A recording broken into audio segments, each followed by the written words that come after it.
الحمد للہ وکفا والصلاة والسلام علی من لا نبی بعدہ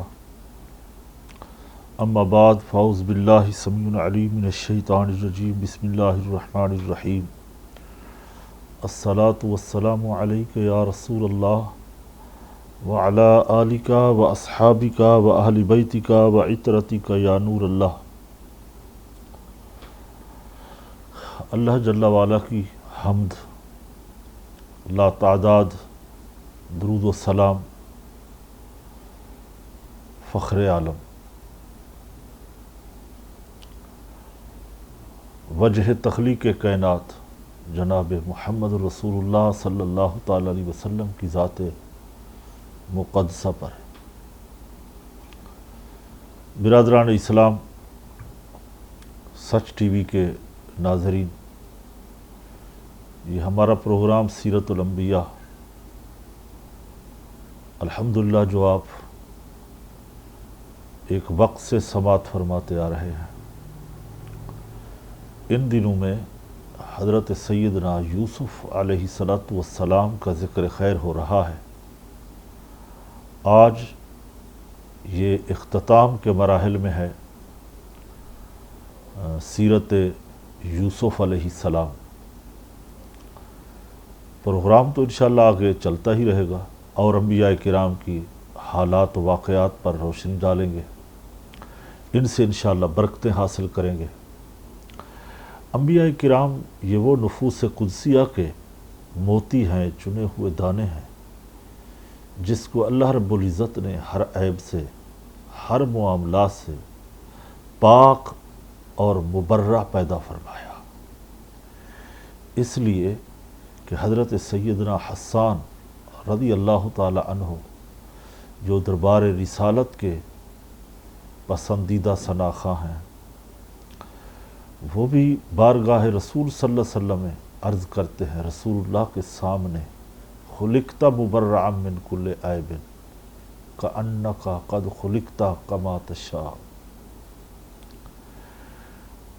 تو ناظرین کرام، گزشتہ پروگرام میں جو ہم نے سیرت یوسف علیہ السلام مختلف پہلو پر روشنی ڈالی،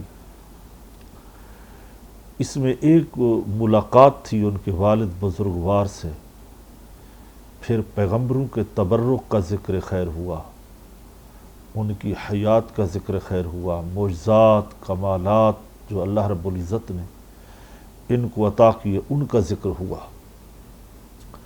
آج ہم اس عملی تعبیر کا ذکر کرتے ہیں جو سیدنا یوسف علیہ السلام نے بچپن میں خواب دیکھا تھا۔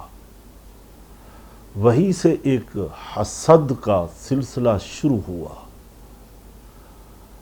اب ملاقات والدین بھائیوں کے بعد جب آپ ان کو مصر کے اندر لے گئے، اپنے شاہی محل میں آباد ہو گئے،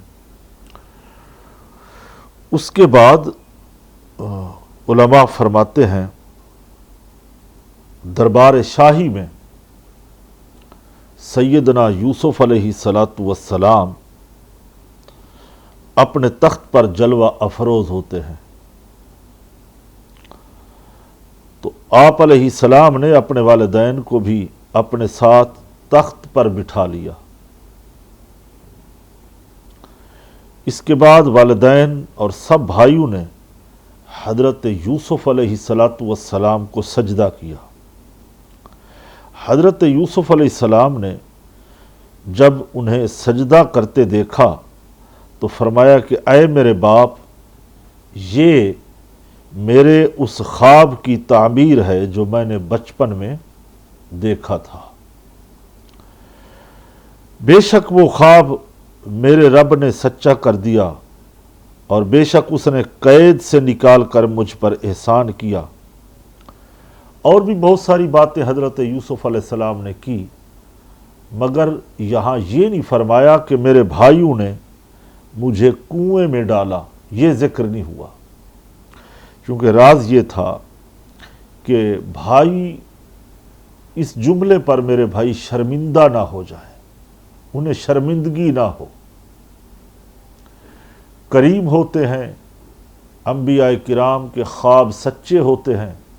حضرت ابراہیم علیہ السلام نے خواب دیکھا کہ میں نے بیٹے کو ذبح کر رہا ہوں یا ذبح کیا ہے، تو اس خواب کا ذکر بھی قرآن پاک نے فرمایا قد صدقت الرؤیا انا کذالک نجزی المحسنین۔ تو اس خواب کے بارے میں جب یہ سجدہ کیا تو قرآن پاک نے سورہ یوسف کے اندر اس آیت کو بھی کوٹ کر دیا۔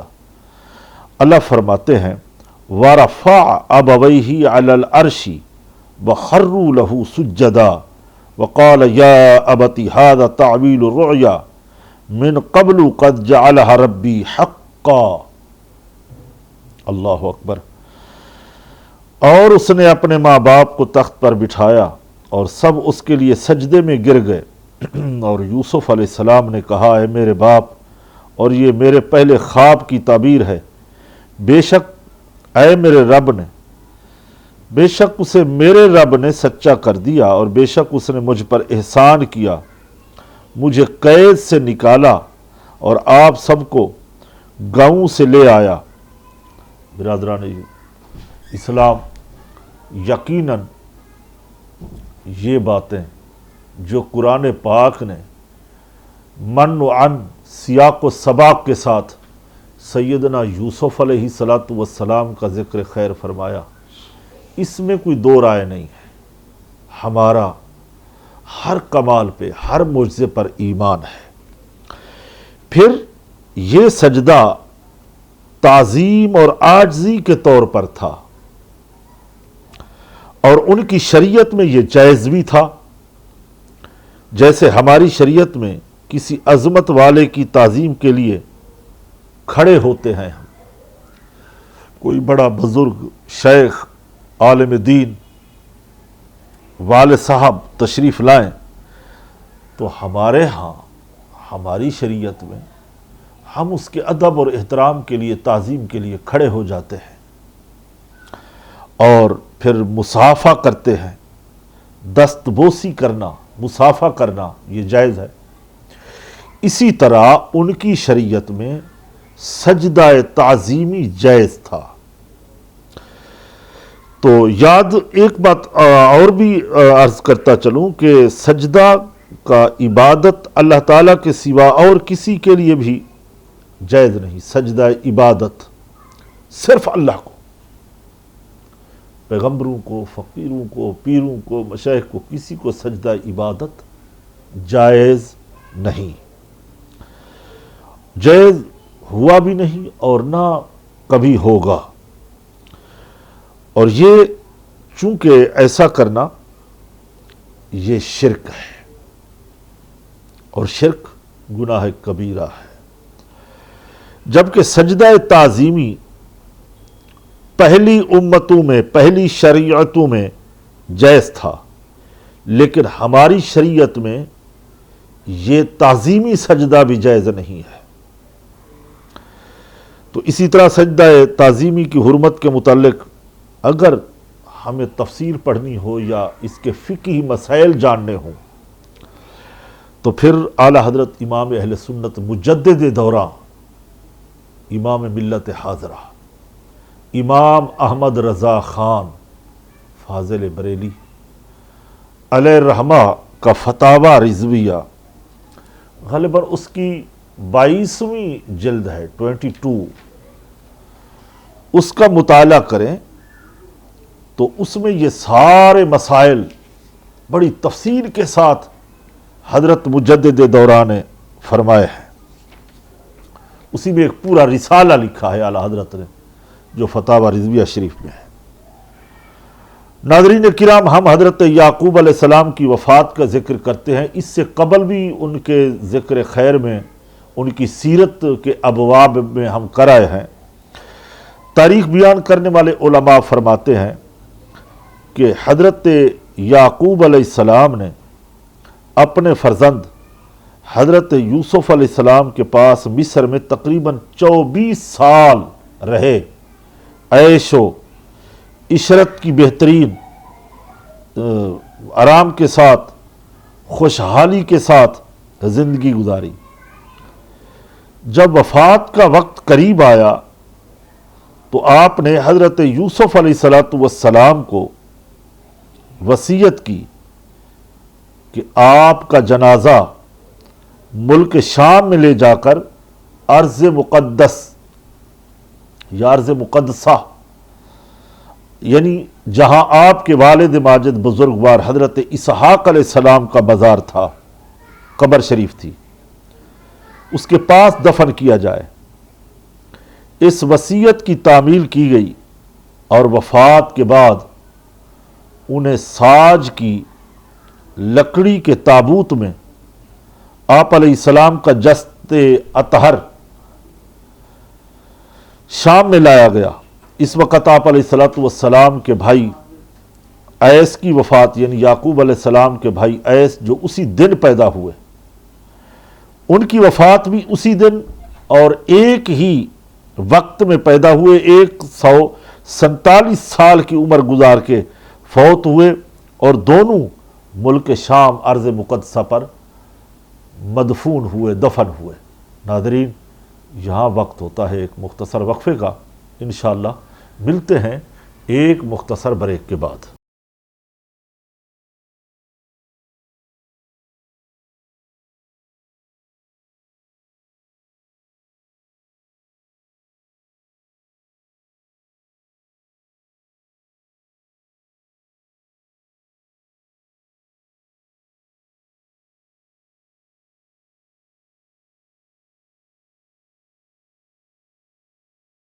بسم اللہ الرحمن الرحیم۔ ایک بار پھر ہم اپنے ناظرین کو پروگرام سیرت الانبیاء میں خوش آمدید کہیں گے۔ بات چل رہی ہے حضرت سیدنا یوسف علیہ السلام کی مبارک سیرت کی، ان کی اسوہ حسنہ کی۔ حضرت یوسف علیہ السلام اور ان کے والد بزرگوار کی وفات کا ذکر بریک جانے سے قبل میں عرض کر رہا تھا۔ حضرت سیدنا یوسف علیہ السلام نے تدفین کے بعد جب آپ مصر کی طرف واپس روانہ ہوئے تو آپ علیہ السلام نے ایک دعا فرمائی، ربی قد آتیتنی من الملکی وعلمتنی من تعبیر الاحادیث فاطر السماوات والارض۔ اے میرے رب، بے شک تو نے مجھے ایک سلطنت دی اور مجھے خوابوں کی تعبیر نکالنا سکھا دیا۔ اے آسمانوں اور زمین کے بنانے والے، تو دنیا و آخرت میں میرا مددگار ہے، مجھے اسلام کی حالت میں موت عطا فرمانا۔ سبحان اللہ، کتنی خوبصورت پیغمبر کی دعا ہے۔ ہمیں بھی اس سے درس ملتا ہے کہ ہم بھی یہ دعا کریں اور سیکھیں یہ دعا کرنا کہ مولا ہمیں اسلام پہ زندہ رکھ، ہمارا خاتمہ ایمان پہ کر۔ ناظرین کرام، حضرت سیدنا یوسف علیہ السلام کی وفات کا ذکر بھی کر لیتے ہیں۔ مورخین فرماتے ہیں، سیرت نگار لکھتے ہیں، حضرت سیدنا یوسف علیہ السلام اپنے والد ماجد کے بعد 23 سال تک زندہ رہے۔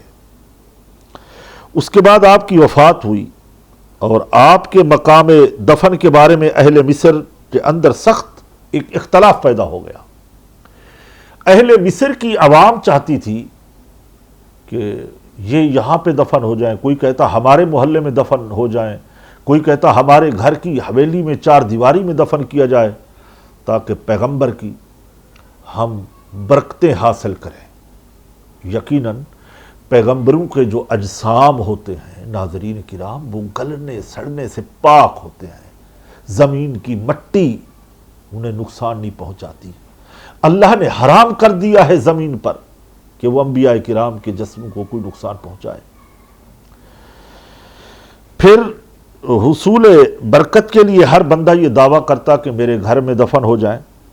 آخر طے یہ پایا، فیصلہ یہ ہوا کہ انہیں دریائے نیل میں دفن کر دیا جائے تاکہ پانی آپ کی قبر سے ہوتا ہوا چھوتا ہوا گزرے اور اس کی برکت تمام اہل مصر سے فیض یاب ہو جائے، اہل مصر کے لوگ۔ چنانچہ آپ علیہ السلام کو سنگ رخام یا سنگ مرمر، جو ایک قسم کا پتھر ہے، اس کے صندوق میں آپ کا مبارک جسم رکھا گیا اور دریائے نیل کے اندر دفن کیا گیا۔ آپ علیہ السلام وہی رہے یہاں تک کہ 400 برس گزر گئے۔ حضرت موسیٰ علیہ السلام کا زمانہ آتا ہے، شروع ہوتا ہے، یعنی بنی اسرائیل کا۔ جب یہاں حضرت موسیٰ علیہ السلام نے ہجرت فرمائی اور آپ کا تابوت شریف دریائے نیل سے نکالا، پھر آپ کے آباء کرام یعنی آباء و اجداد سیدنا ابراہیم خلیل اللہ، حضرت سیدنا اسحاق، یعقوب، حضرت ان پیغمبروں کے جہاں مزارات تھے، وہاں جا کر حضرت یوسف علیہ السلام کا دفن کیا۔ یعنی یہ وہ پیغمبر ہیں جو ایک جگہ سے نکال کر کے دوسری جگہ ان کو منتقل کیا گیا۔ اللہ اکبر۔ ناظرین کرام، ہم یہاں کچھ عرض کرنا چاہیں گے، اس سے وہ سبق حاصل کریں گے اپنے آج کے پروگرام میں۔ ہمارے عوام کو، ہماری بہنوں کو، بیٹیوں کو، بچیوں کو سیکھنے کے لیے کچھ ملتا ہے۔ وہ کیا ہے؟ یعنی پاک دامن رہنے اور قدرت رکھنے کے باوجود بھی گناہ سے بچنے کے فضائل ہم عرض کریں گے۔ حضرت یوسف علیہ السلام کا ذکر مبارک جب ہوتا ہے ناظرین، تو ساتھ ہی تقوی، پارسائی اور پاک دامنی کا تصور ذہن میں آ جاتا ہے۔ اسی مناسبت سے ہم وہ احادیث مبارکہ عرض کرتے ہیں جو پاک دامن رہنے اور قدرت کے باوجود بدکاری سے بچنے کے بھی بہت سارے فضائل بیان ہوئے۔ ہم یہاں اپنے ناظرین کے لیے ترغیب کے لیے صرف 4 حدیثیں برکت کے لیے بھی پیش کریں گے، تاکہ ہمارے سچ ٹی وی جو ہزاروں لاکھوں کی تعداد میں ہمارا یہ پروگرام، آج تو ماشاءاللہ ویسے پیر شریف کا دن ہے، لوگ دیکھتے ہیں، سنتے ہیں اور دعائیں دیتے ہیں۔ پہلی حدیث یہ ہے کہ نبی کریم صلی اللہ علیہ وسلم نے ارشاد فرمایا، جو مجھے اپنے دونوں جبڑوں اور اپنی ٹانگوں کے درمیان والی چیز یعنی زبان اور شرمگاہ کی ضمانت دے، میں اسے جنت کی ضمانت دیتا ہوں۔ ناظرین، 2 جبڑوں کے درمیان کیا ہے؟ یہ زبان ہے، یہ زبان۔ فرمایا جو اس کی ضمانت دے اور جو 2 ٹانگوں کے درمیان یعنی شرمگاہ اس کی ضمانت دے، رحمت عالم صلی اللہ علیہ وسلم نے ارشاد فرمایا میں اسے جنت کی ضمانت دیتا ہوں۔ حدیث نمبر 2، نبی کریم صلی اللہ تعالی علیہ وسلم نے ارشاد فرمایا، اے قریش کے جوانوں، اپنی شرمگاہوں کی حفاظت کرو اور زنا نہ کرو۔ سن لو، جس نے اپنی شرمگاہ کی حفاظت کی اس کے لیے جنت ہے، یا اس کے لیے میں جنت کا وعدہ کرتا ہوں۔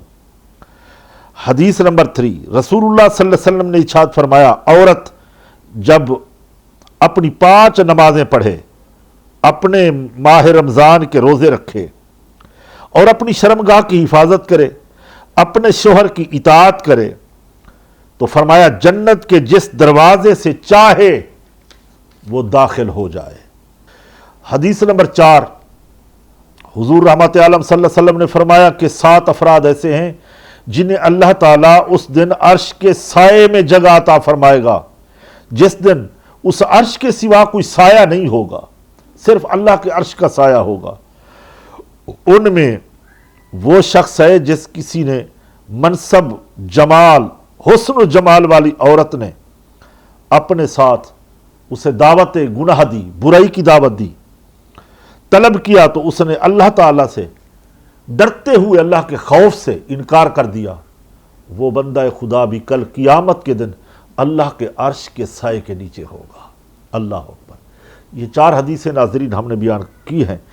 انشاءاللہ اور بھی آگے یہ ہمارا اس سیرت یوسف کے اوپر آخری پروگرام ہے۔ انشاءاللہ ملتے ہیں ایک مختصر بریک کے بعد۔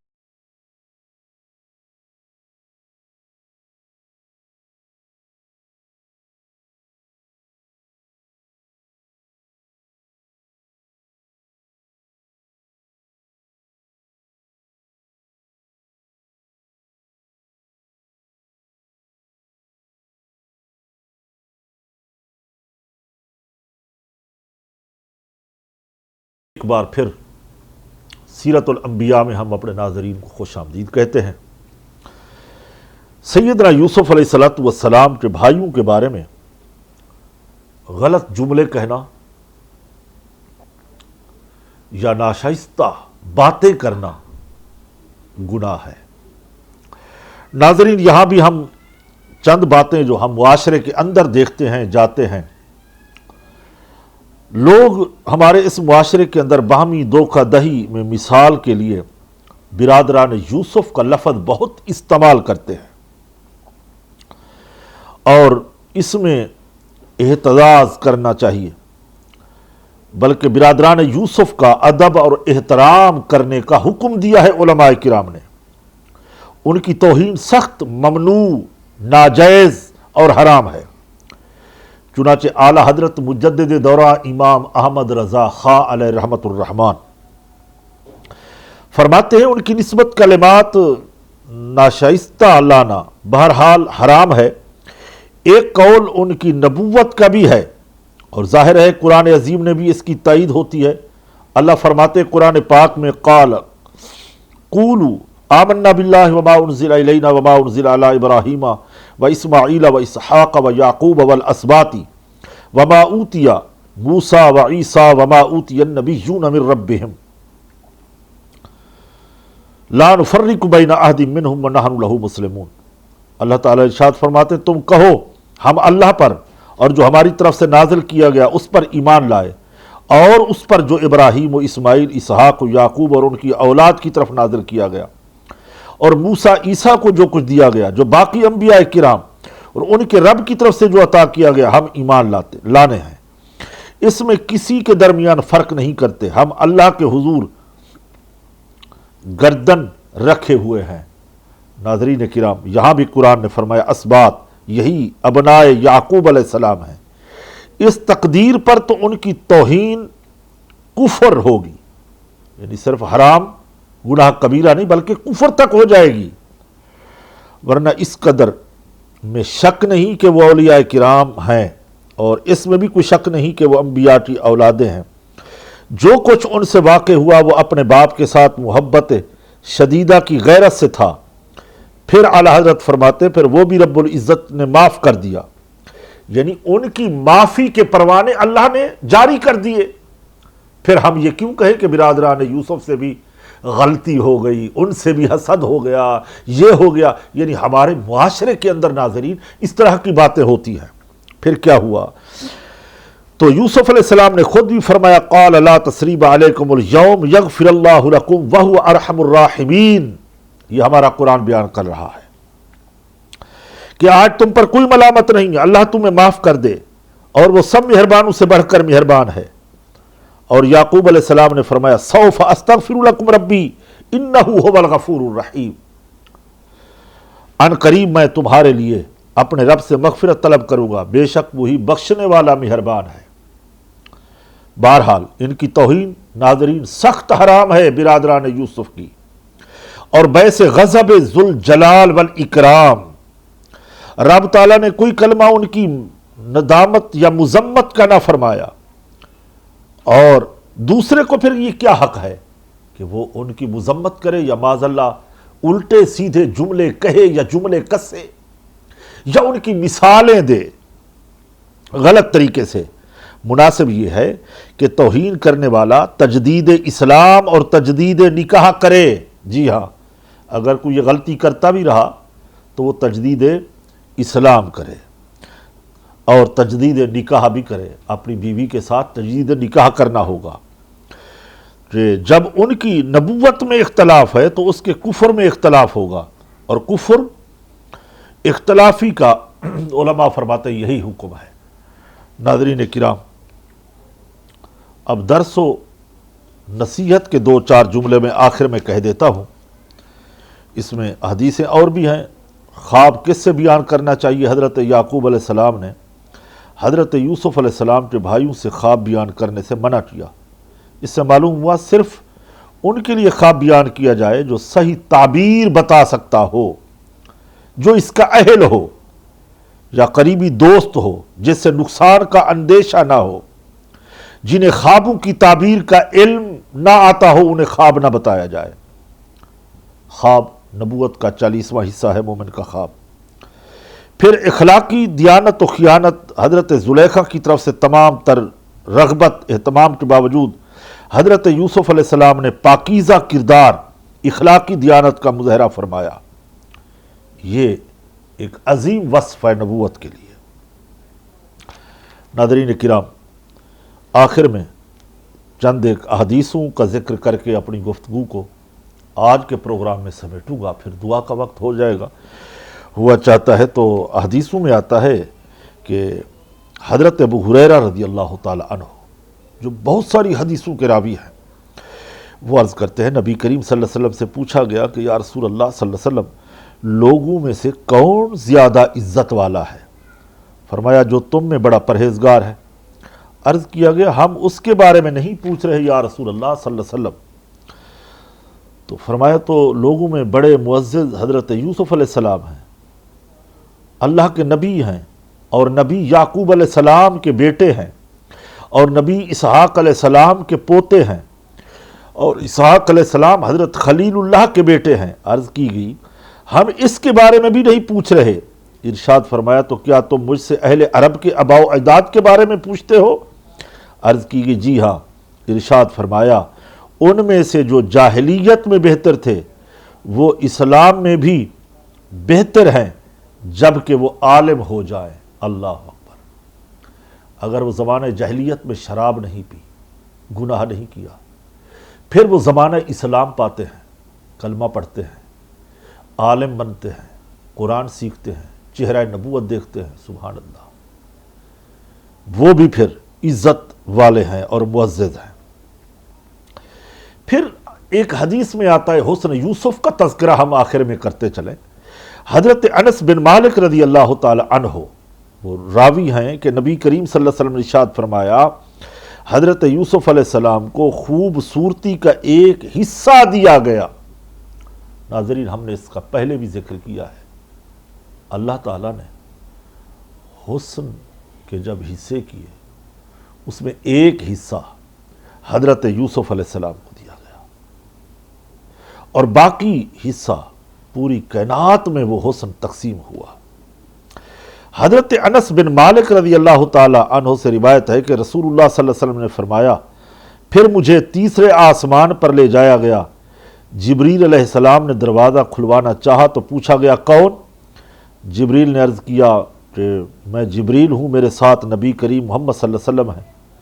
جواب دیا ہاں حضور تشریف لائے ہیں۔ تو دروازہ کھلا تو وہاں حضرت یوسف علیہ السلام موجود تھے۔ انہیں ان کی خوبصورتی کا یہ عالم تھا کہ انہیں خوبصورتی کا ایک حصہ عطا کیا گیا، اور آپ نے مرحبا کہا اور میرے لیے دعائے خیر بھی کی، سبحان اللہ۔ ناظرین کرام، یہ وہ چند احادیثیں ہیں جو نبی کریم علیہ الصلوۃ والسلام نے حضرت یوسف علیہ الصلوۃ والسلام کے بارے میں فرمائی۔ اور ایک اور بات بھی ہے کہ انبیاء علیہ السلام کی شان، حضرت یوسف علیہ السلام نے کاشتکاری کا ایک ایسا قاعدہ بیان فرمایا جو کامل کاشتکار کو ہی معلوم ہوتا ہے، کہ فرمایا بالی یا بھوسے میں گندم کی حفاظت ہے۔ اس سے معلوم ہوا کہ انبیاء علیہ کرام علیہ السلام کا علم صرف شرعی مسائل تک محدود نہیں ہوتا، بلکہ اللہ تعالیٰ انہیں علوم کثیرہ عطا فرماتا ہے، نوازتا ہے انہیں، اور علوم کے خزانے عطا کرتا ہے۔ حضرت یوسف علیہ السلام کا بادشاہ مصر سے فرمانا کہ خزانے سپرد کر دو، پھر تمام دنیا میں غلہ کی تقسیم کا بہترین انتظام فرمایا۔ ویسے یہ بات امور سلطنت چلانا بھی دین میں داخل ہے۔ دین کے اندر بہت ساری چیزیں ہیں، دین سب کچھ سکھاتا ہے۔ دین عادل، بہترین، نیک، متقی، پرہیزگار لوگ۔ پھر حضرت یوسف علیہ السلام نے جو حفاظتی تدبیریں فرمائیں قحط کے زمانے میں، وہ تدبیریں بھی الحمدللہ کامیاب ہوئی۔